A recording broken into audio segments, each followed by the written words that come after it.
Friends, welcome to the video. I'm very excited for this one. This is, I figured I would read the first 30 pages or so of my new fiction book, The Incentive Engine. And yeah, this has been a few months in the making, and I'm very excited for this. And I figured it would be a fun way to just read it out loud. So what you're about to see is me reading out my first fiction book. I've just self-published it on Amazon in paperback and ebook format. If you want, you can go check it out. Yeah, so let's begin. The Incentive Engine. Capitalism Works. Yes, really, just hear me out. By Rohan Marar. That's me. Yes, so for my grandmother, who always loves me dearly. Prologue, an unlikely meeting of minds. Welcome. You are about to read a conversation between three fictional characters set in a futuristic world of an intergalactic community, the Helios Federation, where space travel has developed so well that multiple human-like species have formed alliances with each other. These planets are now actively expanding their civilizations further in the universe, and they have opened interplanetary trade and technological cooperation. Our three characters come from different highly successful and wealthy planets, and they are now tasked with deciding which economic system is best for the intergalactic community to adopt. These three characters have intense debates to argue for or against multiple economic ideologies and policies. They have had multiple trials and errors while deciding the economic system for Helios Federation, but none of them have fully worked as of now, hence their current problem at hand. Each character has firm beliefs and ideals and is vastly different from the other. They come from different planets in which they had different systems of economy and growth, and each one believes that his ideology is superior to his opponent. None of them are superheroes. None of them wield cosmic powers. But each embodies a worldview that has shaped civilizations, sparked revolutions, lifted billions from poverty, and at times brought entire nations to their knees. This is not a lecture. This is not propaganda. It is a debate. It is a genuine, unrestrained, sometimes brutal, sometimes humorous dialogue about capitalism, socialism, communism, and the question that has defined every society. What system best unleashes intellectual potential? Let me introduce our participants. First, Cade Valor, a modern, charismatic, unapologetic builder, an entrepreneur of the finest kind, daring to take big risks to reap even bigger rewards. He's seen how capital compounds, and he has turned every opportunity into compounding business success. His is a story of rags to riches, a self-made billionaire from good old Earth. He champions incentives, innovation, and free market capitalism. He is the voice of market economics, the belief that free prices, voluntary exchange, private ownership, and open competition are the main factors that enable massive wealth creation. He has been through everything, having a normal 9 to 5 tech job, then switching to managing a quant hedge fund, trading stocks and earning huge profits after suffering huge losses, and then finally quitting his job and starting his own business and achieving his goal of true freedom. He has pursued all of his passions with a grand vision, has learned how to keep on executing, and has spent his whole life in the pursuit of compounding his financial portfolio via his born talent, being a first-rate salesman and capitalizing on the stock market. He has done it all. And now, as a billionaire business executive, he feels it's his job to preach the benefits of this economic school of thought to his peers from other planets. In short, he firmly believes capitalism is the greatest thing humanity has come with. Next, Zarin Kadri. Like Cade Valor, Zarin comes from a planet, Orithos, where free markets, a derivative of capitalism, is the way things go on a daily basis. Unlike Cade, however, Zarin has suffered a lot. Having lost his sick wife due to exorbitant private health insurance costs on his planet, he has grown bitter of the profit-driven system and feels a surge of anarchy rise within him. He views capitalism as inherently evil, meant to trade on poor people and earn fast money via scams. Motivated by his pain, he decided to implement drastic economic reforms in Orithos. He quickly rose through the ranks and set forth to modify the age-old tradition of free markets on his planet into full-blown socialism, giving power to laborers and stripping the wealthy of their power. And yet he has proven to his fellow people that while his policies have been very controversial, it is slowly but surely working to bring more wealth creation for his planet as a whole. Zarin represents the skeptical voice of democratic socialism, the critic that markets, if left unchecked, generate inequality, consolidate power for the top 1% of rich people, and leave the vulnerable behind. He sees capitalism's success, yes, but also its failures, rising costs of living, monopolies, oligarchy, labor exploitation, and insidious political lobbying by billionaires so that they can fund their own selfish interests. He's seen entire communities left to decay just because the market decided so. And then we have Thraxion. He is the de facto leader of the planet Vorgath 12. He claims he is a benevolent leader who does good for his community by serving his people, by maintaining the planet's industries, resources, and population under a strict communist system with central planning and special economic zones backed by his state. He claims that everyone benefits equally, that wealth and power are distributed fairly, and that the state exists only to serve the people. But the truth is far darker. Thraxion is a dictator disguised as a benevolent leader. He controls the planet's economy, media, and military, suppresses dissent, and rewards loyalty to his regime above all else. Any challenges to his authority are quashed quietly but efficiently. He uses the rhetoric of equality to legitimize his control, portraying his centralized rule as moral and necessary. Despite his authoritarian tendencies, Thraxion is highly intelligent and cunning. He understands markets, incentives, and psychology, which allows him to manipulate both allies and opponents into accepting his rule. He can engage in high-level debates about socialist and communist economics and the failures of capitalism, presenting himself as a morally principled leader. He has meticulously leveraged his position to become wealthy, while pretending to act as if he fights for his people. Yet his actions often contradict his words, revealing the gap between ideology and practice. And now he is lobbying for becoming the leader of Helios Federation's economy branch to control its economic policies according to his whims and wishes. And finally, we have Prometheus 3, a neutral, hyper-rational artificial intelligence tasked with moderating the debate. It is the fact checker. It has no ideology, no tribe, no emotional loyalty. It hovers and listens to everyone and acts as a fact-checking moderator to supervise the discussion and point out flaws in arguments, as well as suggest better alternatives to their proposals.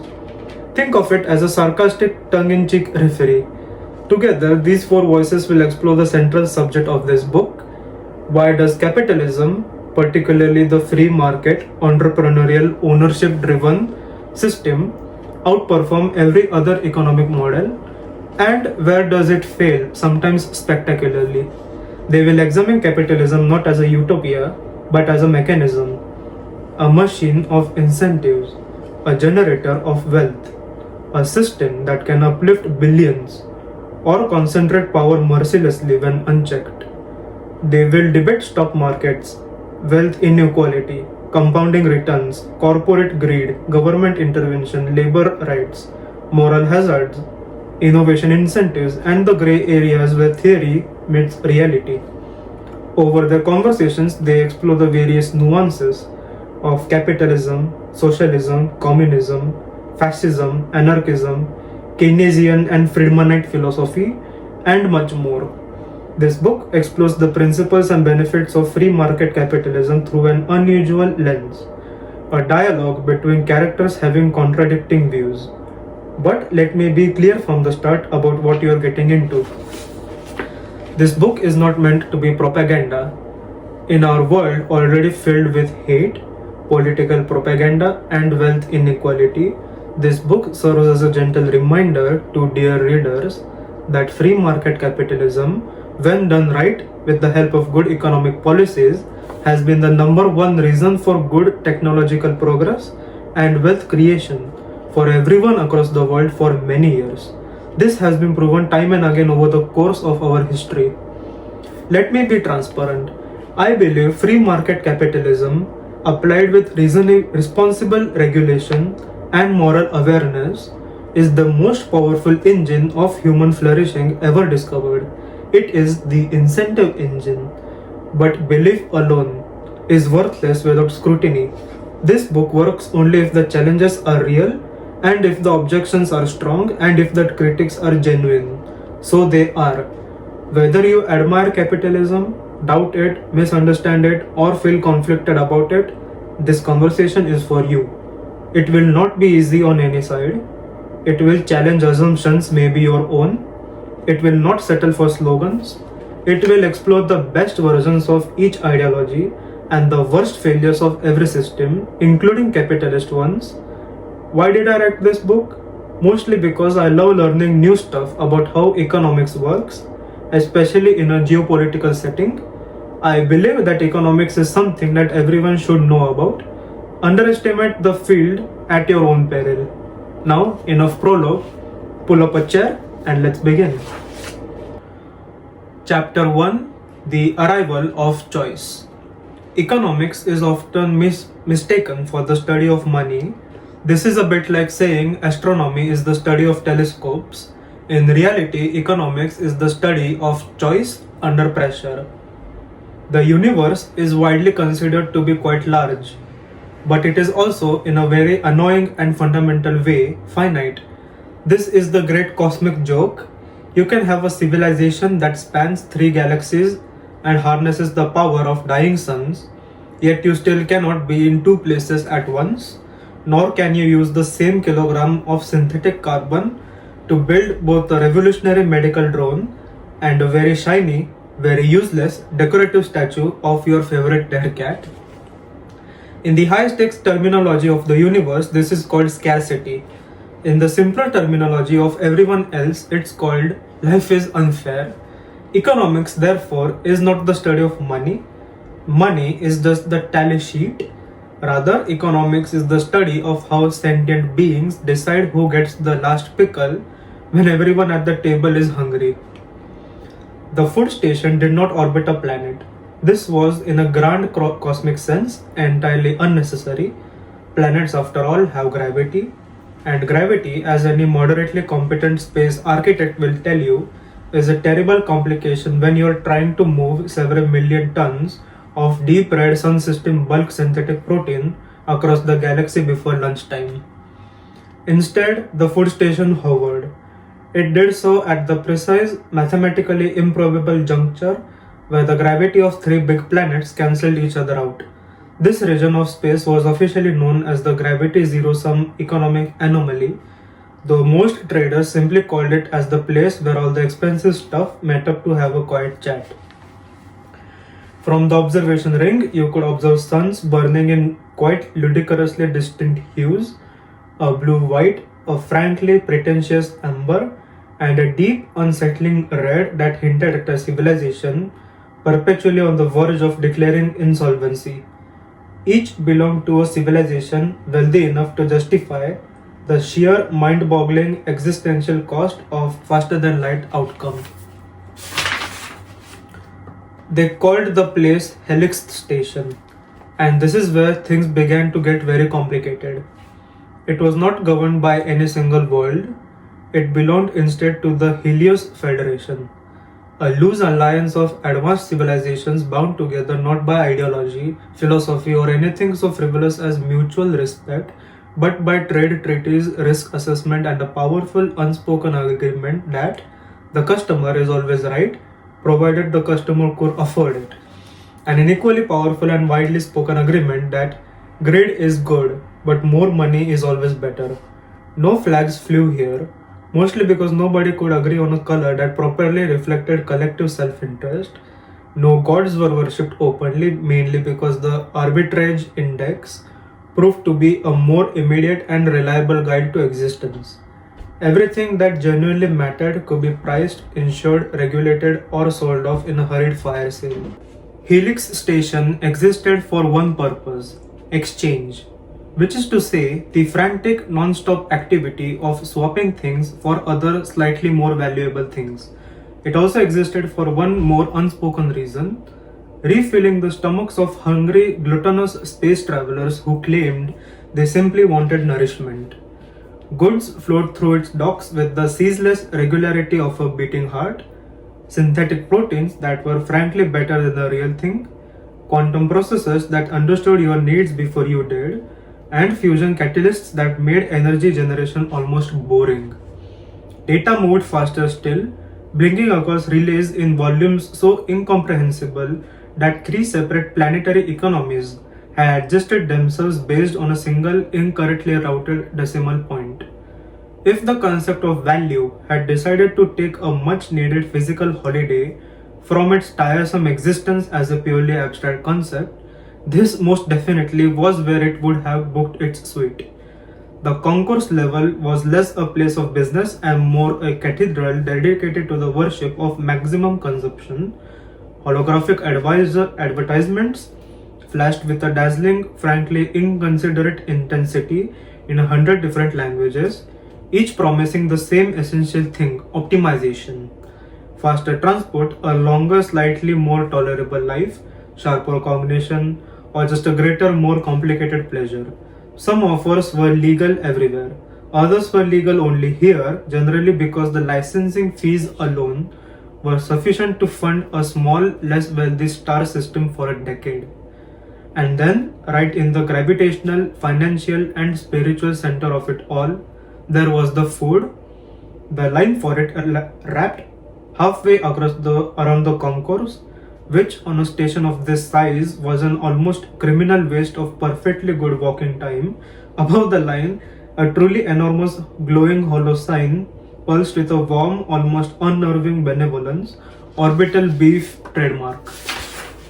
Engineered for maximum satiation and minimal post-satiation regret, the corporation behind it operated on 600 inhabited worlds. Its logistics algorithms were studied in business schools across the Federation. Its margins were legendary. Its labor practices were efficient. The burgers were not cheap. And they were unhealthy, though this was considered nothing but a binary cost of doing business. And they were everywhere. Everyone bought it not because it was the tastiest burger in the galaxy or anything. That title belonged, rather shockingly, to a lukewarm vegan cheeseburger and fries combo in Proxima Centauri 5. They purchased them purely because the manufacturers had invested heavily in the sort of hypnotically repetitive digital advertisement that ensured the consumer's opinion was less a free choice and more a carefully pre-programmed economic response. In a universe where every sun eventually burns out and every synthetic burger takes exactly 4 minutes to grill, you cannot have everything. You must choose. This is the dismal science of scarcity, and it begins the moment a sentient being steps off a spaceship. Cade Valor's private shuttle didn't just land, it made a financial statement. He had bypassed the public talking ring, which was free, but involved a 3-hour wait in a hallway that smelled of damp ozone and despair, and opted for the premium accelerated berth. It cost 500 Vulcan credits, a sum that could buy a small used car on Earth, but to Cade, the math was simple. Time, Cade murmured to his reflection as he adjusted his cufflinks, is the only resource we can't print more of. By paying for the premium dock, Cade was engaging in a voluntary exchange. He valued 10 minutes of his life more than 500 credits. The docking authority valued 500 credits more than an empty landing pad. Both parties left the transaction richer than they started off. To Cade, this was the beautiful, invisible pulse of the universe. Two people wanting different things, making each other better off without a single weapon being drawn. He stepped onto the concourse, ignored the welcome to Helix brochures, and looked for the fastest route to the center. He didn't want the best route, he wanted the one that reflected his opportunity cost.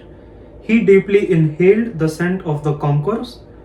To most, it smelled of ozone and cooking spices, but to Cade, it smelled of liquidity. On Helix Station, clearance was a bureaucratic ritual involving several forms and a great deal of waiting in a holding pattern. Cade, however, understood the most important law of the universe. He wasn't just losing time, he was losing the millions of credits that time could have generated elsewhere. Docking Bay 94 is currently occupied by a grain freighter, sir. The station's automated voice droned over the comms. Estimated wait time 42 minutes. Cade didn't frown. Frowning was an inefficient use of his facial muscles. Instead, he tapped a command on his console, authorized a premium docking bounty of 1000 Vulcan credits, and watched the magic happen. In an instant, the grain freighter, driven by a captain who clearly valued 1000 credits more than 40 minutes of his own time, scuttled out of the way. A perfect transaction, Cade murmured, smoothing his suit. Everyone is happier than they were a minute ago. That is the soul of the market. To Cade, the world was a series of voluntary exchanges. He didn't force the freighter to move. He incentivized it. He stepped onto the concourse with a stride that suggested he owned the gravity he was currently using. He didn't see a space station. He saw a high-frequency trading floor disguised as a shopping mall. To him, the price of an object wasn't a static number. It was a signal. A flashing neon sign telling the universe exactly how much people wanted something at that exact microsecond. He hadn't walked 10 paces before he was stopped by a frantic-looking vendor in a stall overflowing with glow silk textiles. Sir, please, the vendor called out, his eyes darting to a digital tax drone hovering nearby. The Federation just hiked the inter-system luxury levy by 5%. If I don't sell this stock by the next lunar cycle, the interest on my floor plan loan will swallow my shop. I'll give you the entire lot for 3000 credits only. Cade stopped, but he didn't look at the silk. He looked at the tax drone. Your problem isn't the silk, and it's not the tax, Cade said, his voice smooth and unaffected. It's your capital structure. You're over-leveraged on a depreciating asset in a high-interest environment. He leaned against the stall's counter. Listen to me. Taxes are just a cost of doing business, the price you pay for the Federation's protection. But bureaucrats who hike levies without warning are creating market friction. You're trying to dump your inventory to pay a debt. That's a fire sale. I don't want your silk. The vendor's face fell. However, Cade continued, a shark-like glint in his eye. I know a boutique on the upper ring that is currently facing a supply shortage of that exact dye. If I buy your debt, not your silk, and convert it into an equity stake in your next shipment, I can use my tax haven status in the Vulcan territories to shield your margins. You keep your shop, I get 20% of your future upside, and we both tell that tax drone to find someone else to bother. The vendor blinked, confused but desperate. You'd do that? I'm not a cent, Cade smirked. I'm just an entrepreneur. I'm betting on your greed to make us both rich. Sign the digital ledger and I'll clear your debt before you finish your next breath. Cade walked away 10 seconds later, having created value out of thin air simply by moving information from a place where it was useless to a place where it was profitable. That was the spirit of capitalism, finding the path of least resistance for money to flow. In his mind, Cade wasn't being unfair to others, he was taking advantage of the system. Instead of thinking that his actions inadvertently caused unfairness, he saw himself as a job creator. The most noble thing you can do, Cade said to himself, is create jobs, equity, stakes, investing money that is proportional to risk. High risk, higher rewards to reap. What just happened back there, Cade thought to himself, was not him taking advantage of a desperate vendor, it was him providing the vendor an opportunity to thrive and grow his wealth, while he simply invested his money and watched his wealth grow passively as he sipped his proverbial margarita. Further down the bazaar, a crowd had gathered around a small mom and pop tech stall. A local regulator was pointing a scanner at their custom built fusion welders. These units don't meet the Unified Federation Safety Directive 402, the regulator barked. I am issuing a cease and desist.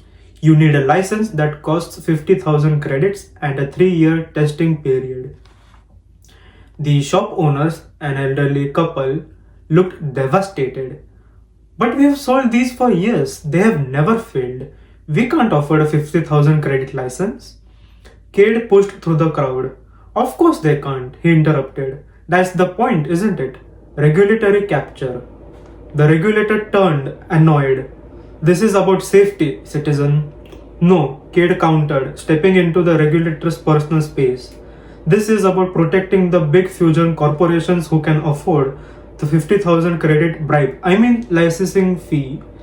You're creating a barrier to entry to kill the small competitor. When you stifle the garage inventor to protect the public, you aren't making things safer. You're just making them more expensive. You're killing the creative destruction that keeps our technology from stagnating. Cade turned to the couple. Don't pay him. Rebrand these as experimental art sculptures. There's no safety directive for art. Sell them with a separate art cleaning kit that just happens to contain the welding electrodes. Use the free market to outthink the bureaucracy. As the regulator spluttered, Cade slipped away. He didn't wait for a thank you. He had a meeting with destiny, and the clock was ticking. He passed a bank of screens showing the latest galactic GDP figures. Most people saw numbers. Cade saw the velocity of money. How fast a credit moves from one hand to another. The faster it moved, the more prosperous the galaxy became. Taxes, regulations, and social safety nets were all just sand in the gears. Move the money, Cade whispered to himself, echoing the legends of the old Earth financiers. Keep it moving, keep it growing, and the universe will never stop expanding. He rounded a corner and saw the glowing sign of Orbital Beef trademark. The line was long, a classic sign of a monopoly. He adjusted his suit, ready to explain to whomever would listen why a long line was actually a failure of price discovery. Meanwhile, in the deep ends of the bazaar, Zarin Kadri stepped off the public transport and was immediately struck by the paradox of the 24th century. To his left, a trillion credit AI core was calculating the trade routes for 3-star clusters, and to his right, a human woman was on her knees, hand scrubbing a grease spill because a human maintenance contract was 0.04% cheaper than the electricity required to run a cleaning droid. The great lie, Zarin muttered, clutching his worn satchel. The Helios Federation had promised that robots and AI would liberate humanity from toil. Instead, the automation paradox had simply shifted the goalposts. The machines didn't replace the work, they replaced the value of the worker. In a world where an AI could design a skyscraper in a nanosecond, a human's only competitive advantage was that they were cheaper to maintain than a high-end circuit board. He passed a service hub where a group of men stood under a flickering holographic board. It wasn't a job board, it was a real-time wage auction. He passed a service hub where a group of men stood under a flickering holographic board. It wasn't a job board, it was a real-time wage auction. Sector 4 needs a pipe fitter, a mechanical voice boomed. Starting bid 8 credits an hour. 7 credits. A man shouted, desperate. 6 credits, and I'll bring my own tools, another yelled. Zarim pushed through the crowd, his heart aching. Stop this, he cried out. You're engaging in a race to the bottom. If you keep undercutting each other, you will be working for the cost of the air you breathe. A haggard man turned to him. Better to work for air than to suffocate for free, sir. The AI can do my job for 9 credits. If I want the slot, I have to be 8. That's the efficiency your federation loves so much. Zarin reached into his bags and pulled out a stack of Orithos aid vouchers, credits backed by the socialized mineral wealth of his home planet. He handed them to the man. Take this, don't sell your life for 6 credits. This is a universal basic dividend. It's meant to give you the power to say no to exploitation. As the man took the vouchers, a voice at the back of Zarin's mind seemed to whisper, You're just subsidizing laziness, Zarin. You're creating a work disincentive. Zarin ignored the thought and moved toward a small food stall. A young girl was trying to buy a nutrient paste tube, but the price on the digital screen was jumping every few seconds. It was 2 credits when I got in line, she cried to the vendor. High traffic surge pricing, kid. The vendor sighed. The station's AI detected a 10% increase in foot traffic this minute. Dynamic pricing algorithm says the value of the paste just went up. 3 credits or move along. This is madness, Zarin interjected, placing his hand on the counter. You are treating a child's hunger as a market variable? In Orethos, we have price ceilings on essential goods. A human stomach should not be subject to a surge algorithm. If I don't raise the price, the Federation's salvage bots will buy all my stock and resell it for 5 credits in the next hallway, the vendor retorted. The algorithm prevents shortages by ensuring only those who really want it pay the price. No, Zarin snapped. It ensures only those who are really rich get to eat. You're describing price elasticity, but for the poor, bread is inelastic. They must have it. Exploiting that isn't discovery, it's a crime. Zarim paid the difference for the girl, but as he walked away, he noticed a group of wealthy tourists from the upper decks laughing as they bought out the rest of the stall's stock just because they liked the retro packaging. This was the tragedy of the modern era. Concentration of wealth. The top 0.1% owned the AI, the robots, and the land. The rest of the population was stuck in the gig economy of the stars, competing against machines that never slept and owners who never cared. Zarin adjusted his collar, his resolve hardening. The Federation wasn't a civilization, it was an unstable plutocracy wrapped in a star map with no clear economic policies.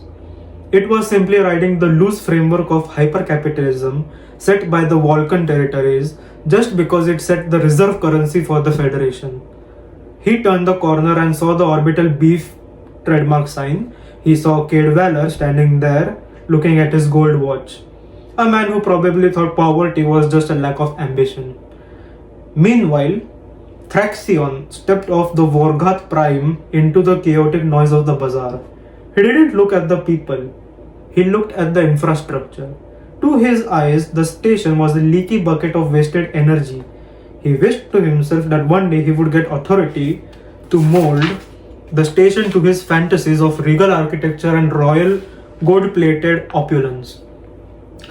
He stopped at the edge of the Vorgath Sovereign Zone, a small cordon-off section of the bazaar that operated under his planet's specific laws. Inside the zone, the lights were brighter, the workers moved in perfect unison, and there were no price surge alerts. Efficiency is not a suggestion, Thraxion rumbled to his aide. It is a mandate. He walked towards a massive construction site where a private Earthian firm was struggling to install a new gravitational anchor. They were behind schedule because of a strike over safety standards and pensions. Thraxion watched them with a cold, hooded eyes, the eyes of a man who had seen 1,000 5-year plans succeed through sheer force of will. He approached the Earthian foreman. You allow the individual's whim to stall the collective's progress, Thraxion said, his voice dropping like a heavy curtain. In Vorgath, we do not have strikes, we have social harmony. We provide the worker with a home, a ration, and a purpose. In exchange, the worker provides the state with his life. It is a command economy with a modern engine. Yeah, well, we have rights here, the foreman spat. We value personal freedom over some fascist dictator. Rights, Thraxion echoed, the word tasting like ash. You have the right to be poor. You have the right to be slow. You have the right to fail. He gestured back towards his sovereign zone. Look at my special economic zone. It is a laboratory of prosperity. I allow the market to exist there? Yes. I allow competition. I even allow people to get rich. But they do so because my state permits it. The moment their wealth threatens the stability of the mandate, their equity is returned to the people. We called it managed prosperity. To Thraxion, Cade's free market was a forest fire, bright and powerful but ultimately destructive. Zarin's socialism was a stagnant swamp, well intentioned but going nowhere. Thraxion's system was a hydroelectric dam. He took the violent energy of capitalism and channeled it through the turbines of his state. Thraxion looked around him. The wild bazaar and holographic ads showering corporate brands over everyone's faces left a bad taste in his mouth. Given the opportunity, Thraxion muttered to himself, I will take over this federation and make it like Vorgath. Enough of this bullshit. Enough of Vulcan credits and their power over reserve currency.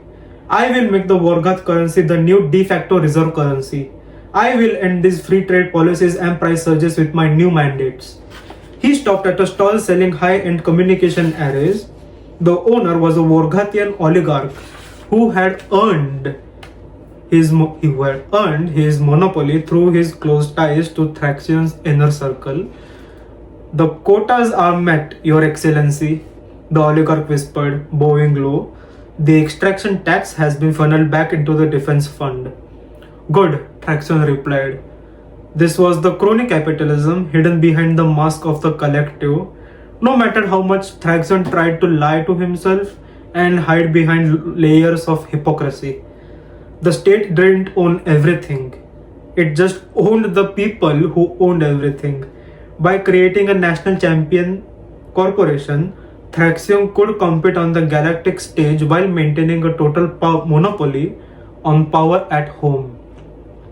He could turn his best performing companies into isolationist monopolies whose profits funneled upwards to his state like a golden fountain. He saw a group of Zarin's followers handing out digital pamphlets about labor rights. Thraxion didn't arrest them. He simply signaled a technician to adjust the local frequency. Suddenly, the pamphlet's digital ink scrambled into gibberish.